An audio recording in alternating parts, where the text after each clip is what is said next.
जय श्रीकृष्ण. नमो भगवते वासुदेवाय. पितृभ्यो नमः. मित्रांनो, आपल्या पितरांच्या आत्म्याच्या शांती आणि मुक्तीसाठी आज आपण ऐकूया श्रीमद भगवद्गीतेचा 11वा अध्याय.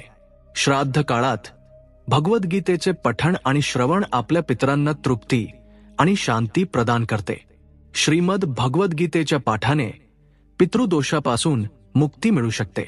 तसे पाहता श्राद्ध पक्षात संपूर्ण भगवद्गीतेचे पठण करणे जीवासाठी कल्याणकारी असते. पण जर इतके शक्य नसेल तर पितरांच्या शांतीसाठी, त्यांचा आशीर्वाद प्राप्त करण्यासाठी आणि त्यांना मुक्तीचा मार्ग दाखवण्यासाठी पितृपक्षात दररोज गीतेच्या काही अत्यंत महत्त्वपूर्ण अध्यायांचे पठण किंवा श्रवण अवश्य करावे. ज्याप्रमाणे भगवद्गीतेचा 7वा अध्याय पितृमुक्ती आणि मोक्षाशी जोडलेला आहे, त्याच प्रकारे सध्या पितृपक्षाचा काळ सुरू आहे आणि या पितृपक्षात भगवद्गीतेच्या 11व्या अध्यायाचे पठण अथवा श्रवण अत्यंत फलदायी मानले गेले आहे. भगवद्गीतेच्या 11व्या अध्यायाचे नाव विश्वरूप दर्शन योग आहे. गीतेचा 11वा अध्याय 75 श्लोकांचा आहे. ज्याप्रमाणे भगवद्गीतेच्या या अध्यायात भगवान श्रीकृष्ण अर्जुनाला आपल्या विराट विश्वरूपाचे दर्शन घडवतात, त्याच प्रकारे श्राद्ध पक्षात गीतेच्या 11व्या अध्यायाचा अभ्यास केल्याने परमकृपाळू प्रभू आपल्या पितरांना विशेष कृपा प्रदान करतात, ज्यामुळे आपल्या जीवनातील अडचणींवर उपाय मिळतो आणि आपल्या जीवनात सुख समृद्धी येते. मित्रांनो, शास्त्रात लिहिले आहे की पितृपक्षात भगवद्गीतेच्या 11व्या अध्यायाचे श्रवण करण्यापूर्वी जर त्याच्या महात्म्याचेही श्रवण केले तर त्यापासून मिळणारे पुण्य आणि फळ अनेक पटींनी वाढते. कारण या महात्म्याचे वर्णन स्वतः भगवान श्री हरी विष्णूंनी माता लक्ष्मीला केले आहे. श्री नारायणजी म्हणाले, हे लक्ष्मी, आता मी तुला गीतेच्या 11व्या अध्यायाचे महात्म्य सांगतो, जे ऐकून कानांनी अमृत रस बाहेर पडतो. कनक भवन नावाचे एक नगर होते. तेथील राजाचे नाव सुखानंद होते. तो राजा श्री लक्ष्मी नारायणजींची अत्यंत सेवा करायचा. त्याच नगराच्या शेजारी एका गावात एक मोठा विद्वान ब्राह्मण राहत होता. त्या ब्राह्मणाचा नियम होता की तो दररोज गीतेच्या 11व्या अध्यायाचे पठण करायचा आणि नेहमी श्री लक्ष्मी नारायणजींची सेवाही करायचा. ही सेवा करताना बराच काळ गेला. एके दिवशी राजा मंदिरातून आपल्या घरी जात होता. त्या दिवशी अनेक शहरांमधून काही अतिथी शहरात आले आणि राजाला भेटले. त्यांनी राजाला विनंती केली, राजन, आम्ही खूप दूरवरून आलो आहोत. आम्ही काही दिवस याच शहरात राहू. आम्हाला राहण्यासाठी जागा हवी आहे. राजाने त्यांना आपल्या मोठ्या हवेलीत थांबण्याची व्यवस्था केली. राजाने त्यांच्यासाठी स्वादिष्ट जेवण पाठवले. राजाचा मुलगाही त्यांच्यासोबत होता आणि काही मित्रही होते. राजा जेव्हा मोठ्या हवेलीत पोहोचला तेव्हा तो महान ब्राह्मण त्याच्याशी बोलत होता आणि राजाचा मुलगा खेळत होता. त्याच ठिकाणी एक प्रेत राहत होता. त्या प्रेताने राजाच्या मुलाला मारले. नोकराने येऊन राजाला बातमी दिली, हे राजन, कुमाराला प्रेताने मारले आहे. राजा जरी प्रभूंची सेवा करत होता, कथा श्रवण करत होता, तरीही पुत्रमोहामुळे तेव्हा त्या महान ब्राह्मणाने म्हटले, हे राजा, चल बघूया तुझा मुलगा कुठे आहे. राजा, ब्राह्मण आणि महान असे सर्वजण तिथे पोहोचले जिथे राजकुमार मृत पडला होता. ब्राह्मणाने प्रेताला सांगितले, अरे प्रेता, या मुलावर कृपादृष्टी कर, जेणेकरून हा मुलगा जिवंत होईल. मी तुला गीतेच्या 11व्या अध्यायाचा पाठ ऐकवतो. श्रवण कर, यामुळे तुझे कल्याण होईल. यापूर्वी कितीतरी जीव मेले आहेत. आता तू आपल्या जन्माची गोष्ट सांग. तू कोणत्या कारणामुळे प्रेत झाला आहेस, मग मी तुझा उद्धार करीन. प्रेत म्हणाला, मी पूर्वजन्मी ब्राह्मण होतो. या गावाच्या बाहेर शेतात नांगरणी करायचो. एके दिवशी एक दुर्बळ ब्राह्मण तिथे आला. तो शेतात पडला. त्याच्या अंगातून रक्त वाहू लागले. जवळच एक गिधाड त्याचे मांस ओरबाडून खात होती. मी बसून पाहत राहिलो, पण माझ्या मनात त्याला वाचवण्याची दया आली नाही. त्याच वेळी दुसरा एक ब्राह्मण आला. त्याने पाहिले की एक दुर्बळ रोगी ब्राह्मण पडलेला आहे आणि गिधाड त्याचे मांस ओरबाडून खात आहे. हे पाहून त्याने मला म्हटले, अरे नांगरणी करणाया ब्राह्मणा, तू यज्ञोपवीत धारण करून बसला आहेस. ब्राह्मणाचे मांस गिधाड ओरबाडून खात आहे आणि तू पाहत राहतोस. तू आंधळा झाला आहेस का, जो त्याला वाचवत नाहीस? कोणत्या कारणामुळे तू इतका मोठा पापी आहेस? शास्त्रात म्हटले आहे की हे 3 अपकर्मी लोक नरकात जातात. पहिला, जो कोणाला चोर किंवा लुटारू मारताना पाहतो आणि तो साक्षी असूनही वाचवतो. दुसरा, कोणी रोगी असेल आणि त्याची खबर घेत नाही. तिसरा, कोणाला भूत लागले असेल आणि त्याला वाचवायचे माहीत असूनही वाचवत नाही. हे 3ही पापी नरकात जातात. जे सर्व जीवांची मदत आणि दया करतात त्यांना अश्वमेध यज्ञाचे फळ मिळते. म्हणून माझ्या शापामुळे तुला प्रेत योनी प्राप्त होईल. तेव्हा मी त्या ब्राह्मणाच्या पाया पडून म्हटले, माझा उद्धार कसा होईल? तेव्हा ब्राह्मण म्हणाला, जेव्हा कोणी तुला गीतेच्या 11व्या अध्यायाचा पाठ ऐकवेल तेव्हा तुझा उद्धार होईल. या प्रकारे प्रेताने आपली कथा सांगितली. तेव्हा त्या महान ब्राह्मणाने राजाला विचारले, मी आता काय करू? त्याचा उद्धार करू की नाही? राजा म्हणाला, आता तुम्ही त्याचा उद्धार करा आणि माझ्या मुलाला जिवंत करा. मग ब्राह्मणाने गीतेच्या 11व्या अध्यायाचा पाठ केला आणि प्रेतावर गंगाजल शिंपडले. लगेच प्रेत बंधनातून मुक्त होऊन त्या ब्राह्मणाने दिव्य देह प्राप्त केला. तेव्हा राजाचा मुलगा म्हणाला, तुम्ही कोणाला मुलगा म्हणता? मी तर कितीतरी वेळा तुमचा मुलगा झालो, कितीतरी वेळा तुमचा पिता. आपण सर्व आत्मा आहोत जे वारंवार जन्म घेतो आणि पुन्हा प्रभूंकडे जातो. हे प्रेत दुष्ट आहे ज्याने मला मारले आणि मी श्री गीतेच्या 11व्या अध्यायाचे पाठ श्रवण करून मुक्त झालो. राजा म्हणाला, पुत्रा, तू माझ्या घरात एकुलता एक मुलगा होतास. आता माझी गती कोण करील? मला दुसरी कोणतीही संतान नाही. तेव्हा मुलगा म्हणाला, हे राजन, ज्या कुळात एक वैष्णव असतो त्याचा उद्धार होतो. हे पित्या, तुम्ही चिंता करू नका. आता मी नारायणांचा भक्त आहे आणि आता जेव्हा मी श्री नारायणांचे दर्शन घेईन तेव्हा माझा आणि माझ्या कुळाचा उद्धार होईल. तुमचे ऐश्वर्य सुंदर होईल. तेव्हा राजा म्हणाला, ठीक आहे, तुम्ही सिद्ध व्हा. मग राजाचा मुलगा, प्रेत योनीतून मुक्त झालेला ब्राह्मण आणि इतर जीव ते सर्वजण विमानात बसून वैकुंठाला गेले. मग त्या महान ब्राह्मणाकडून राजाने 11व्या अध्यायाचा पाठ श्रवण केला आणि मनात निश्चय केला की आता मुलगा मुलगी कोणी नाही, विरक्त होऊन गीतेचा पाठ करत राहीन. त्यानंतर ब्राह्मण साधू तिथून निघून गेले. अशा प्रकारे राजालाही परमगतीचा अधिकार प्राप्त झाला.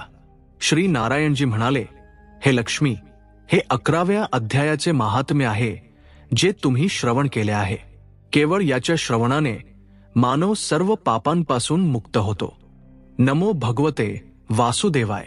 मित्रांनो, असे म्हटले जाते की जो व्यक्ती पितृपक्षाच्या 16 दिवसांपर्यंत तर्पण, श्राद्ध इत्यादी करू शकत नाही त्याने या काळात आपल्या पितरांच्या शांतीसाठी गीतेच्या 11व्या अध्यायाचे पठण अवश्य करावे आणि त्याचे फळ पितरांना समर्पित करावे. तर चला मित्रांनो, आता आपण भगवद्गीतेचा 11वा अध्याय ऐकूया. श्रीमद भगवद्गीता 11वा अध्याय, विश्वरूप दर्शन योग. या अध्यायात अर्जुन श्रीकृष्णाला प्रार्थना करतो की त्यांनी त्याला आपले विश्वरूप म्हणजेच सर्व ब्रह्मांडांमध्ये व्यापलेले आपले अनंत ब्रह्मांडीय विराट रूप दाखवावे. तेव्हा श्रीकृष्ण त्याच्यावर कृपा करत आपले वास्तविक रूप दाखवण्याची प्रार्थना करतात. श्रीकृष्ण त्याची प्रार्थना स्वीकारून आधी आपले चतुर्भुज नारायण रूप धारण करतात. ते अर्जुनाला सांगतात की अर्जुनाने देवाचे जे विश्वरूप पाहिले आहे त्याचे दर्शन होणे अत्यंत दुर्लभ आहे. वेदांचा अभ्यास केल्याने त्यांच्या साकार रूपाचे दर्शन होऊ शकत नाही. त्यांच्या साकार रूपाचे दर्शन ना वेदांच्या अध्ययनाने, ना तपश्चर्येने, ना दानाने किंवा अग्निहोत्र यज्ञाने होऊ शकते. या अध्यायाच्या पहिल्या श्लोकात अर्जुनाने म्हटले, हे प्रभू, माझ्यावर कृपा करून तुमच्याद्वारे प्रकट केलेल्या परमगुह्य आध्यात्मिक ज्ञानाला ऐकून आता माझा मोह दूर झाला आहे. मी तुमच्याकडून सर्व प्राण्यांची उत्पत्ती आणि संहाराच्या संदर्भात सविस्तर ऐकले आहे. हे कमलनयना, मी तुमच्या अविनाशी महिमेलाही जाणले आहे. हे परमेश्वरा, तुम्ही खरोखरच तेच आहात ज्याचे वर्णन तुम्ही माझ्या समोर केले आहे. परंतु हे परमपुरुषा, मी तुमच्या त्या विराट रूपाला पाहू इच्छितो. सर्व अप्रकट शक्तींचे स्वामी हे भगवान, जर तुम्हाला असे वाटत असेल की मी त्याला पाहण्यास समर्थ आहे, तर मला तुमचे अविनाशी विराट स्वरूप दाखवण्याची कृपा करा. परमेश्वर म्हणाले, हे अर्जुना, आता तू माझ्या शेकडो आणि हजारो विविध आणि बहुविध दैवी रूपांना पहा. माझ्या शरीरात सर्व देवतांना, आदित्यांना, वासूंना, रुद्रांना, अश्विनी कुमारांना आणि इतर सर्व अद्भुत रूपांना पहा. अर्जुनाने भगवानाच्या दिव्य विराट रूपात असंख्य मुख आणि डोळे पाहिले. त्यांचे रूप अनेक दैवी आभूषणांनी सुशोभित होते आणि ते अनेक प्रकारचे दिव्य शस्त्र धारण केलेले होते. त्यांनी त्या शरीरावर अनेक माळा आणि वस्त्र धारण केले होते, ज्यावर अनेक प्रकारची दिव्य सुगंधे लागलेली होती. ते स्वतःला आश्चर्यकारक आणि अनंत भगवानाच्या रूपात प्रकट करत होते, ज्यांचे मुख सर्वत्र व्यापलेले होते. जर आकाशात हजारो सूर्य एकाच वेळी उगवले, तरीही त्या सर्वांचा प्रकाश भगवानाच्या दिव्य तेजस्वी रूपाची समानता करू शकत नाही. अर्जुनाने परमात्म्याच्या त्या दिव्य शरीरात एकाच ठिकाणी स्थित समस्त ब्रह्मांडांना पाहिले. तेव्हा आश्चर्याने भरलेल्या अर्जुनाचे केस उभे राहिले आणि ते मस्तक झुकवून भगवानासमोर हात जोडून या प्रकारे प्रार्थना करू लागले. अर्जुन म्हणाला, मी तुमच्या शरीरात सर्व देवतांना आणि विविध प्रकारच्या जीवांना पाहिले. मी तिथे कमळावर बसलेले ब्रह्मा आणि शिव, तसेच सर्व ऋषी आणि स्वर्गातील सर्पांना पाहिले. मी सर्व दिशांमध्ये अगणित बाहूंनी व्यापलेले तुमचे सर्वव्यापी अनंत रूप पाहतो. हे ब्रह्मांडाचे स्वामी, तुमचे रूप स्वतःच अनंत आहे. मला तुमच्यात कोणताही आरंभ, मध्य आणि अंत दिसत नाही. मी मुकुटाने सुशोभित, चक्र आणि गदेने सुसज्जित शस्त्रांसोबत सर्वत्र दीप्तिमान अग्नीच्या रूपातील तुमचे रूप पाहतो आहे. या आगीमध्ये तुमच्या तेजाला पाहणे कठीण आहे, जे सर्व दिशांमधून प्रस्फुटित होते आहे. मी तुम्हाला परम अविनाशी मानतो. तुम्हीच ते ज्ञानी शास्त्रांद्वारे जाणले गेलेले परम सत्य आहात.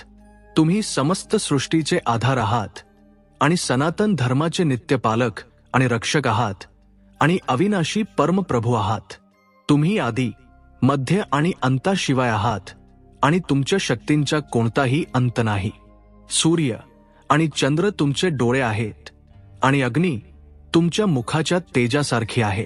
मी तुमच्या तेजाने समस्त ब्रह्मांड प्रकाशित होत आहे असे पाहतो.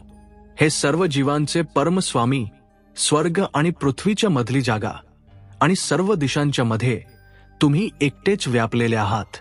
मी पाहिले आहे की तुमचे अद्भुत आणि भयानक रूप पाहून तिन्ही लोक भीतीने थरथर कापून राहिले आहेत. स्वर्गातील सर्व देवता तुमच्यात प्रवेश करून तुमच्या शरणात येत आहेत आणि काही घाबरले आहेत. हात जोडून महर्षी आणि सिद्ध पुरुष पवित्र स्तोत्रांचे पठण करून आणि अनेक प्रार्थनांद्वारे तुमची स्तुती करत आहेत. गंधर्व, आदित्य, वसु, साध्य, विश्वदेव, दोन्ही अश्विनी कुमार, मरुत, पितर, यक्ष, असुर आणि सर्व सिद्धजन तुम्हाला आश्चर्याने पाहत आहेत. हे सर्व शक्तिमान भगवान अनेक मुखे, नेत्र, भुजा, मांड्या, पाय, पोट आणि भयानक दात असलेल्या तुमच्या विशाल रूपाला पाहून सर्व लोक घाबरून व्याकुळ झाले आहेत. आणि त्याच प्रकारे मीही हे विश्वरूप भगवान आकाशाला स्पर्श करणाऱ्या तुमच्या अनेक मुखांच्या विशाल दातांना पाहून मी विसरलो आहे की मी कुठे आहे आणि मला कुठे जायचे आहे. हे देवेश, तुम्ही ब्रह्मांडात आज्ञा देणारे आहात, म्हणून माझ्यावर दया करा. मी धृतराष्ट्राच्या सर्व पुत्रांना, त्यांच्या सहयोगी राजांसह भीष्म, द्रोणाचार्य, कर्ण आणि आमच्या बाजूच्या सेनापतींसह तुमच्या विशाल मुखात प्रवेश करताना पाहत आहे. त्यांच्यापैकी काहींची डोकी मी तुमच्या विशाल दातांमध्ये चिरडताना पाहत आहे. ज्या प्रकारे नद्यांच्या अनेक लाटा समुद्रात प्रवेश करतात, त्याच प्रकारे हे सर्व महायोद्धे तुमच्या प्रज्वलित मुखात प्रवेश करत आहेत. ज्या प्रकारे पतंगा वेगाने अग्नीत प्रवेश करून जळून भस्म होतात, त्याच प्रकारे या सेना तुमच्या विनाशासाठी वेगाने तुमच्या मुखात प्रवेश करत आहेत. तुम्ही आपल्या तीक्ष्ण जिभेने सर्व दिशांमधील जीव समूहांना चाटत आहात आणि त्यांना आपल्या प्रज्वलित मुखांमध्ये गिळत आहात. हे विष्णू, तुम्ही आपल्या सर्व बाजूंनी असलेल्या प्रचंड तेजाच्या किरणांनी संपूर्ण ब्रह्मांडाला भयंकर बनवत आहात. हे देवेश, कृपया मला सांगा की या अति उग्र रूपात तुम्ही कोण आहात? मी तुम्हाला नमस्कार करतो. कृपया माझ्यावर दया करा.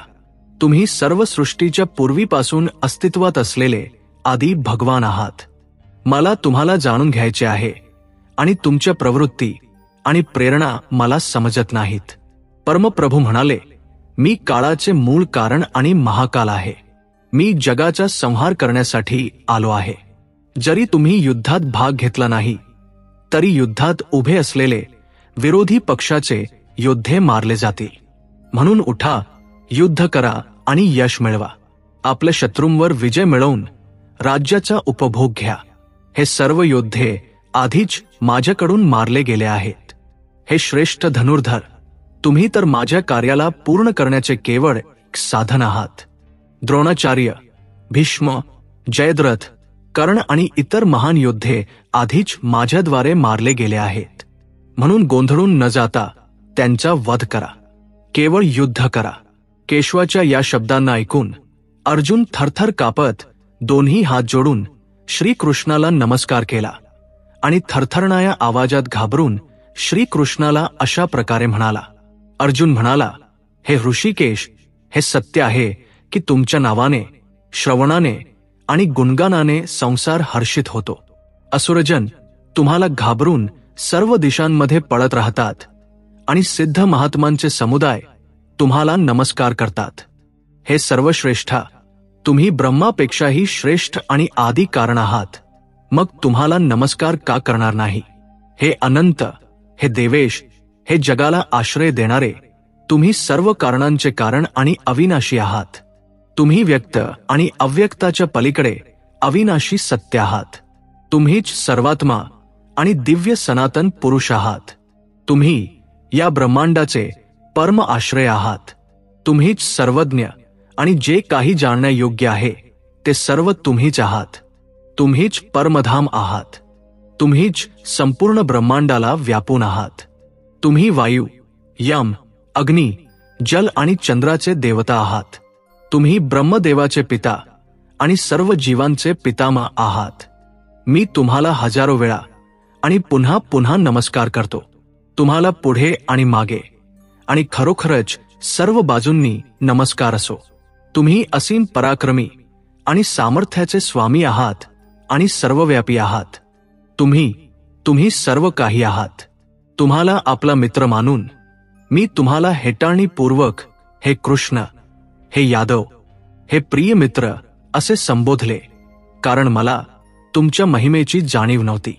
अनादराने किंवा प्रेमापोटी किंवा उपहासाने मी कधी तुम्हाला आराम करताना, बसताना, खाताना किंवा इतर लोकांसमोर तुमचा अनादर केला असेल तर त्या सर्व अपराधांसाठी हे अच्युत, मी तुमच्याकडे क्षमा मागतो.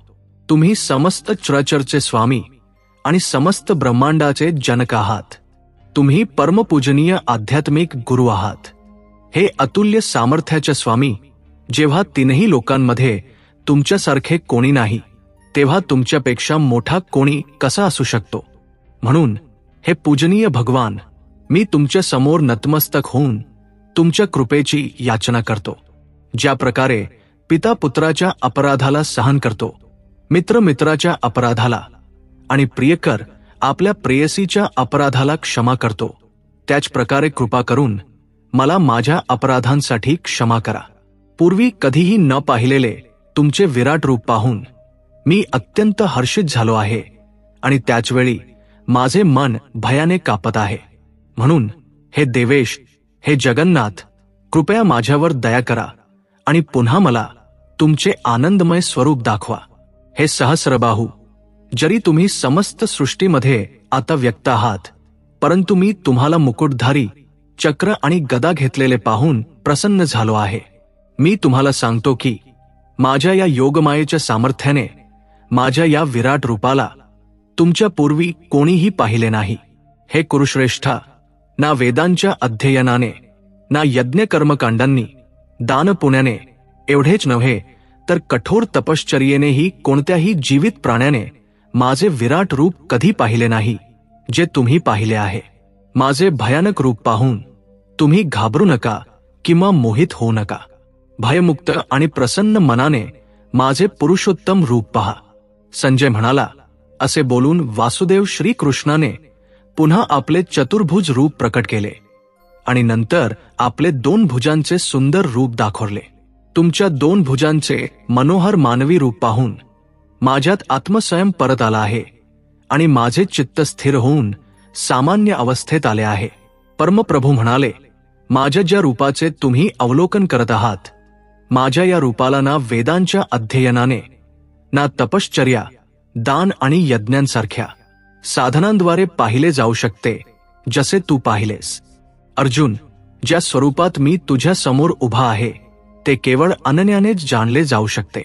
शुचिरभूतता अशा प्रकारे माझी दिव्य व्यक्ती प्राप्त झाल्यावरच कोणीतरी खऱ्या अर्थाने माझ्यात एकरूप होऊ शकतो. ते जे माझ्याप्रती आपल्या कर्तव्यांचे पालन करतात, जे माझ्यावरच विश्वास ठेवतात, आसक्तिरहित राहतात आणि कोणत्याही प्राण्याशी द्वेष ठेवत नाहीत, असे भक्त निश्चितपणे मला प्राप्त करतात. प्रिय मित्रांनो, तुम्ही नुकतेच श्रीमद भगवद गीताच्या 11वे अध्याय विश्वरूप दर्शन योगचे श्रवण केले आणि शब्दांच्या माध्यमातून भगवान श्रीहरी विष्णूंच्या विराट विश्वरूपाचे दर्शन केले. पितृपक्षाच्या या पावन समयी तुम्ही दररोज याचे श्रवण करा आणि भगवान श्रीकृष्णांना प्रार्थना करा की पितृदेवांचे आशीर्वाद सदैव तुमच्यावर राहोत. तुमच्या जीवनातील अडचणींचे समाधान तुम्हाला लवकरच प्राप्त होवो आणि तुमचे जीवन सुखी व आनंदी राहो. तर प्रेमाने बोला, भगवान श्रीहरी विष्णूंची जय, पितृदेवांची जय.